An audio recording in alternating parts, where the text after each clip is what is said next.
I've been around for quite a while, and when I first came into the field of psychotherapy, the world of the mind and the world of the brain were worlds apart. And we in the psychotherapy field didn't talk about the brain. No one did.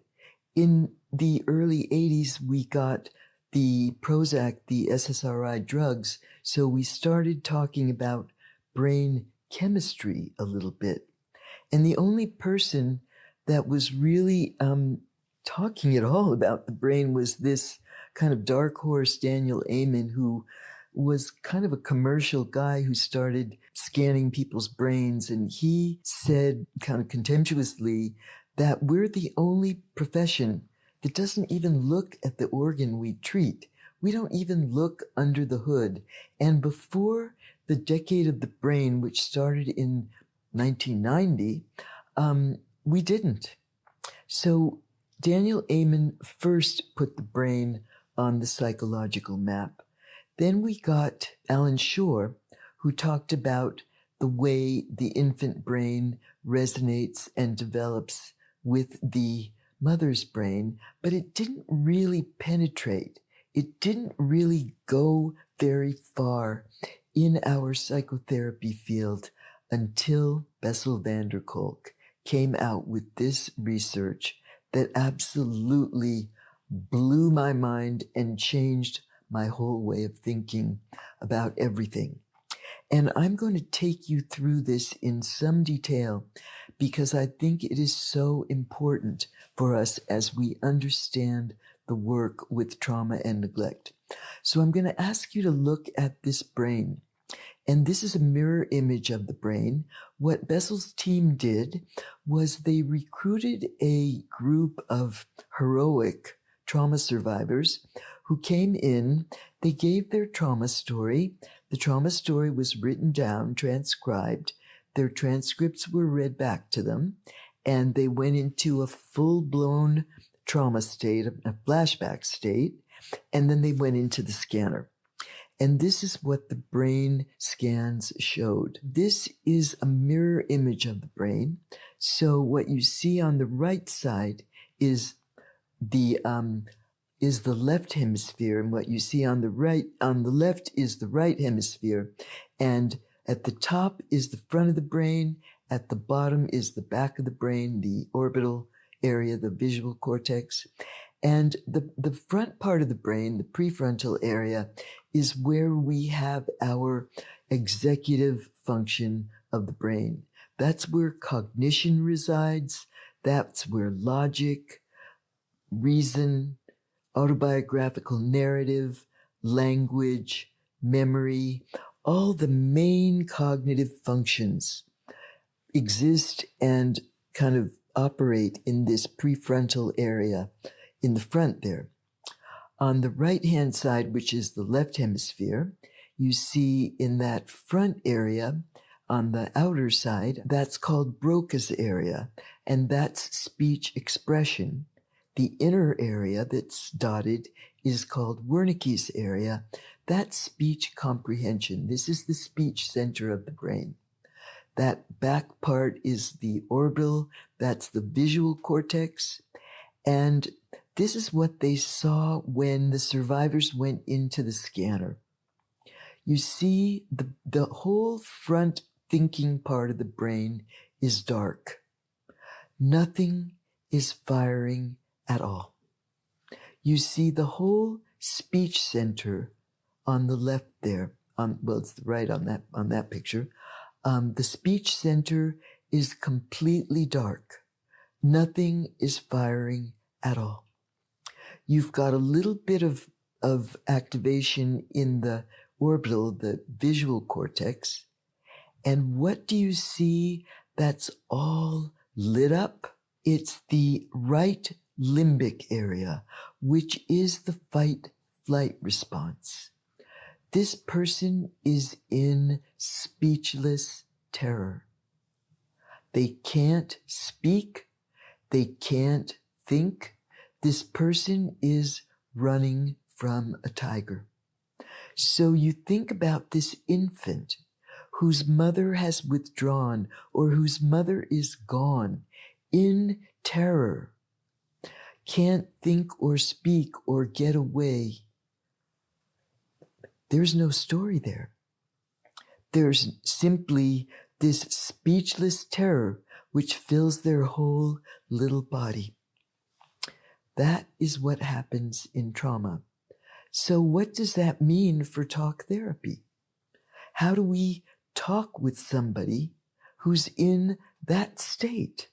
By definition, trauma is overwhelming experience.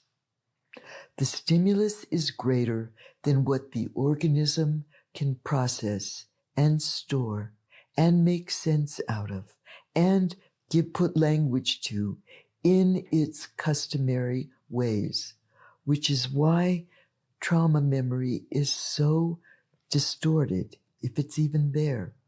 So that is what trauma means, and that's what's going on in the brain. This person is completely hyperaroused.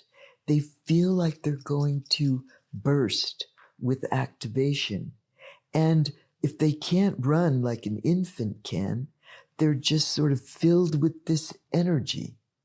Where does it go? What happens? Well, then we began to learn something more. I'll never forget the experience of when I was at this conference in 2003, and there was a young medical student, a recently graduated young doctor, who presented this research, and she talked about this couple that was in a car accident. And it was one of those pileup accidents where one car sort of crashes into another, like a domino effect. And people were getting trapped in their cars. So this couple got trapped in their car, and the husband went into high gear. He broke out the window on his side of the car, ran around the car, broke the window, pulled his wife out of the car, ran to the side of the road, and just in time before the car burst into flames, they were safe. And so up above on the first layer of brain scans, you see the husband's brain. And there's quite a bit of activation in different areas in his brain. And because he became really active in purposeful action. And there was agency, there was movement, there was, excitement, and there was success. So there was a lot going on in that man's brain and body. The wife, you see her brain below. And I remember when this slide was flashed on the screen, and I was in this room full of several hundred therapists like me, and we'd never seen anything like this. And the whole room just went, we gasped because it looked like the brain of a dead person. There is nothing firing there. This person froze. She couldn't fight or flee. So she went into immobility. She went into a hypoaroused response. This is how we began to learn about the freeze response and hypoarousal and what happens when one can't fight or flee. And what we know from the animal world is when a prey animal is cornered, trapped by a predator, and they feel like they're going to get eaten, there's nothing they can do, they can't get away. Well, very few predators, with a couple of exceptions, buzzards and turkey vultures, most predators don't eat dead animals. So sometimes an animal will play possum, so to speak, and they'll play dead, hoping that the predator will lose interest and run away.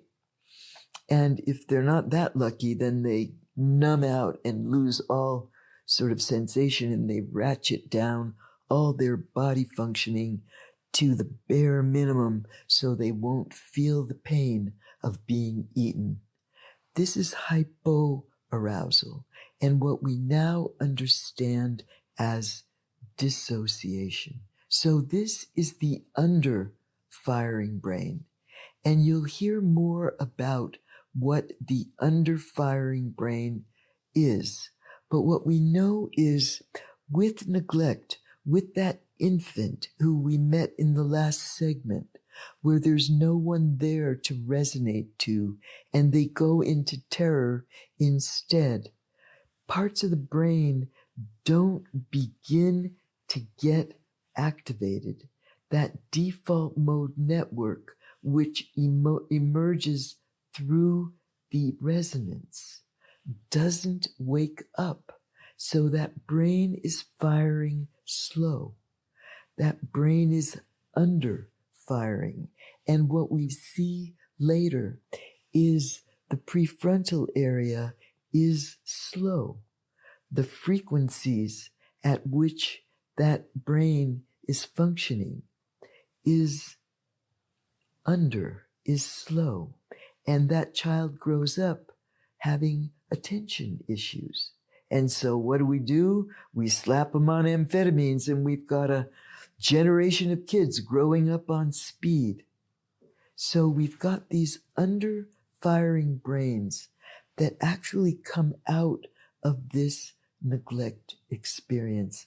This is really important because that terrible experience of life-threatening loneliness, emptiness, that void, that terror, the under-firing brain, the underdeveloped sense of self, this kind of slow function of the brain we start to see.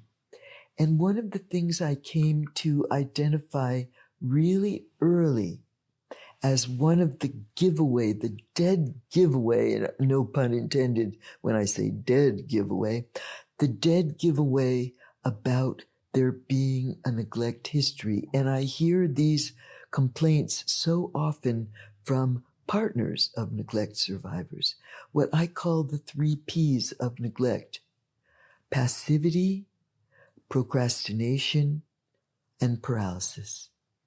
It's very hard for these people to initiate, especially in the interpersonal, to follow through and complete things, and they tend to collapse. They tend to kind of drop into despairing hopelessness, into inaction, where the survivor of trauma, of shock trauma, tends to go into overactivity, hyperarousal. The survivor of this freeze response tends to shut down, shut in, go inactive, unemotional, numb. They don't function. They don't act. They're more prone to depression than anxiety, but they will have both. So another thing, and this is another dead giveaway about neglect, and this is one of the things that I came to recognize as another signature marker. And this is what I will call the spoiler alert, but I won't tell you what it is yet. This is a really common refrain. They say, "I don't know what to do. There's nothing I can do. What do I do?" And they go into this pleading mode of helplessness, powerlessness, and they will often make their partners very crazy because they appear to be so helpless when their partner thinks, "You should know what to do. I don't want to have to tell you." And they truly feel, and there's a shrug that goes with it, "There's nothing I can do. What do I do?" And I learned to spot them a mile away when I heard those words like, there's an indicator. There's a marker, a signature. That person has this history. And when there's no connection, and we all know about this when we have a broken heart, when there's no connection, it feels like life loses its meaning. Nothing matters. There's nothing I can do. I have no impact. I make no difference. I don't matter. Nothing matters. Hopelessness, despair, ennui, depression, meaninglessness, suicide. These are all sequelae of this wide world of nothing, of nothingness. So, what I want you to really take away from this segment is nothing is not nothing.